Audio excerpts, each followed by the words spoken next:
नमस्कार, क्लास 12 के प्यारे प्यारे पानी बतासू। अब आपका सफर जो है स्कूल से कॉलेज की तरफ जा रहा है और ऐसे में जो सीयूटी है उसका ज्योग्राफी का जो सिलेबस है उसको लेकर मैं आपके सामने आज हाजिर हुआ हूं। वैसे सीयूटी की जो लास्ट डेट है फॉर्म भरने की वो 22 मार्च है। आपको जल्दी से जल्दी जितना जल्दी हो सके फॉर्म भरना है और 23 तारीख हमारे यहाँ ऑफर की लास्ट डेट है, तो फटाफट से जो है कोर्स सबको परचेज कर लेना है, क्योंकि ज्योग्राफी में सारे से पूरे नंबर जो लाने की जिम्मेदारी है वो मैंने ली है और आपको जबरदस्त तरीके से, शानदार तरीके से मैं पढ़ाने वाला हूँ। तो ज्योग्राफी का क्या सिलेबस है उस पर हम बात कर रहे हैं। तो सबसे पहले मैं आपको बता दूं कि मानव भूगोल की जो मूल सिद्धांत हमारी क्लास 12 की जो बुक है उसके अंदर विश्व की जनसंख्या से रिलेटेड, मानव की प्रकृति से रिलेटेड, यानी कि मैं यूं कहूं तो आपका 12th का जो सिलेबस था उसमें से थोड़ा बहुत कम ही किया गया है, एक्स्ट्रा कुछ भी नहीं डाला गया है। जैसे आयु वर्ग जैसी चीजें कुछ डिलीट की गई है, लेकिन बहुत ही शानदार तरीके से डिजाइन किया गया और बहुत जल्द हम इसको 1.5 महीने के अंदर पूरा कर लेंगे। तो विश्व की जनसंख्या वितरण घनत्व वृद्धि आपने पूरी साल पढ़े और बेहतरीन तरीके से हम इसको पढ़ेंगे। जनसंख्या परिवर्तन के स्थानिक जो पैटर्न है उस पर हम बात करेंगे। मानव विकास की जो अवधारणा है, चयनित और जो संकेतक अंतरराष्ट्रीय तुलना हम देखेंगे। इसके अलावा इकाई सेकंड थर्ड की बात करें तो मानव की जो गतिविधियां हैं, जैसे प्राथमिक, द्वितीय, पशुचारण, खनन आदि जो चीजें हैं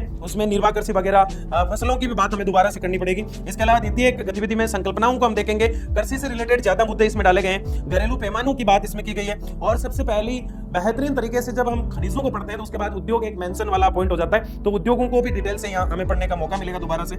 उसके बाद तृतीयक और चतुर्थ क्रियाकलाप है और इसी में मानव भूगोल में 4 इकाइयों में डिवाइडेशन दिया गया है, जिसमें सबसे लास्ट में आ रहा है परिवहन और संचार और व्यापार। यहाँ पे रेलवे नेटवर्क, अंतरराष्ट्रीय महाद्वीप, भूमि परिवहन, वायु परिवहन, तेल गैस पाइपलाइन आदि ऐसी उपग्रह से रिलेटेड, साइबर स्पेस से रिलेटेड कई सारी बातें यहाँ पे अंतरराष्ट्रीय व्यापार के अंदर की गई है। अंतरराष्ट्रीय व्यापार में विश्व व्यापार संगठन की क्या भूमिका है। उसके बाद दूसरी वाली बुक की बात करें मानव भूगोल के बाद, भारत लोक और अर्थव्यवस्था की, इसके अंदर जनसंख्या को फिर से समझाया गया है। इसके अंदर जनसंख्या घनत्व, वृद्धि, वितरण आदि चीजों को हम पढ़ेंगे। उसके अलावा ग्रामीण और शहरी जनसंख्या विविधताओं के कारण परिवर्तन आदि चीजों को भी हम देखेंगे। इसके अलावा इकाई 2 जो है इसको 5 इकाई में बांटा गया है। इकाई 2 इसकी कह रही है मानव बस्तियां जो है, जो बहुत डिटेल से गुच्छित बस्तियां, अर्धगुच्छित बस्तियां, ये सारे हम देखेंगे। इसके बाद संसाधन और विकास की बात हम करेंगे और सिंचाई, घरेलू औद्योगिक, जल की कमी, संरक्षण तरीके, वर्षा जल संचयन, वाटर शेड प्रबंधन आदि चीजों को हम देखेंगे। खनिजों से रिलेटेड बात करेंगे, वहां एक जगह नेशनल देख रहे हैं इसमें, तो वहां इंटरनेशनल खनिजों को हम देख रहे थे। इकाई 4 जो है वो परिवहन, संचार और अंतरराष्ट्रीय बिजनेस की फिर से बात करती है। परिवहन, रेल मार्ग, जल मार्ग आदि चीजों को हम यहाँ पे देखेंगे। टेलीविजन उपग्रह और आदि चीजों को भी यहाँ हमें देखने को मिलेगा।